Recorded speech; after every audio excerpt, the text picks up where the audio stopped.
पाक चीज़ कुत्तों को ना दो और अपने मोती सूरों के आगे ना डालो, ऐसा ना हो कि वो उनको पाँव तले रोंदे और पलट कर तुमको फाड़े। मत्ती की अंजील 7वां बाब।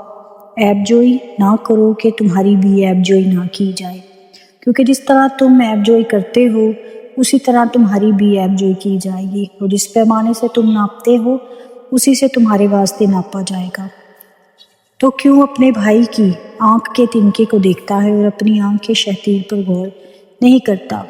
जब तेरी ही आंख में शहतीर है तो तू अपने भाई से क्यों कर कह सकता है कि ला तेरी आंख में से तिनका निकाल ली। ऐ रियाकार, पहले अपनी आंख में से तो शहतीर निकाल, फिर अपने भाई की आंख में से तिनके को अच्छी तरह देखकर निकाल सकेगा। पाक चीज़ कुत्तों को ना दो और अपने मोती सूरों के आगे ना डालो, ऐसा ना हो कि वो उनको पाँव तले रोंदे और पलट कर तुमको फाड़े। मांगो, ढूंढो और खटखटाओ।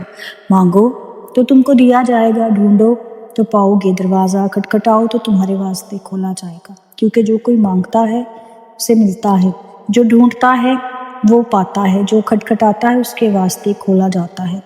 तुम में से ऐसा कौन सा आदमी है कि उसका बेटा उससे रोटी मांगे तो वो उसे पत्थर दे, या अगर मछली मांगे तो उसे सांप दे? बस जबकि तुम बुरे होकर अपने बच्चों को अच्छी चीज़ें देना जानते हो, तो तुम्हारा बाप जो आसमान पर है अपने मांगने वालों को अच्छी चीज़ें क्यों ना देगा।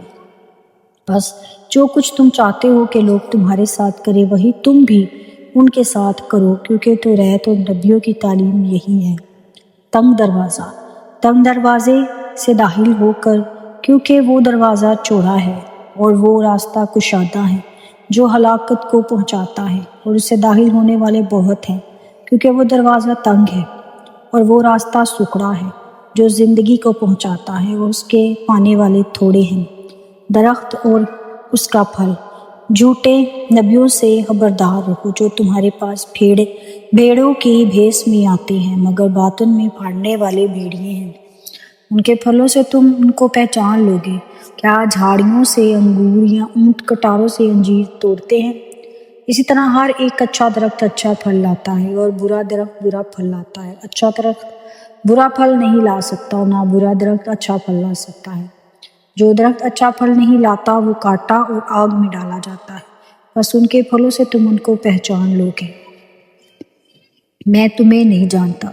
जो मुझसे ऐ खुदावंद कहते हैं, मैं उनसे हर एक आसमान की बादशाही में दाखिल ना होगा, मगर वही जो मेरे आसमानी बाप की मर्ज़ी पर चलता है। उस दिन बथेरे मुझसे कहेंगे, ऐ खुदावंद, क्या हमने तेरे नाम से नबूवत नहीं की और तेरे नाम से बदरूहों को नहीं निकाला और तेरे नाम से बहुत से मुआज़े नहीं दिखाए? उस वक्त मैं उनसे साफ कह दूंगा कि मेरी कभी तुमसे वाकफियत ना थी। ऐ बदकारों, मेरे पास से चले जाओ। दो घर बनाने वाला। बस जो कोई मेरी ये बातें सुनता और उन पर अमल करता है वो उस अक्लमंद आदमी की मानी ठहरेगा जिसने चट्टान पर अपना घर बनाया, और मींह बरसा, पानी चढ़ा, आंधियाँ चली और उस घर पर टकरे लगी, लेकिन वो ना गिरा क्योंकि उसकी बुनियाद चट्टान पर डाली गई थी। और जो कोई मेरी ये बातें सुनता और उन पर अमल नहीं करता वो उस बेवकूफ़ आदमी की मानी ठहरेगा जिसने अपना घर रेत पर बनाया, और मींह बरसा और पानी चढ़ा और आंधियाँ चली और उस घर को सदमा पहुंचाया, और वो गिर गया और बिल्कुल बर्बाद हो गया। यीशु का इख्तियार। जब यीशु ने ये बातें ख़त्म की तो ऐसा हुआ कि भीड़ उसकी तालीम से हैरान हुई, क्योंकि वो उनके फ़कीयों की तरह नहीं बल्कि साहिब इख्तियार की तरह उनको तालीम देता था। पाक कलाम के पढ़े सुने जाने पर खुदा की बरकत हो, खुदा का शुक्र हो। God bless you.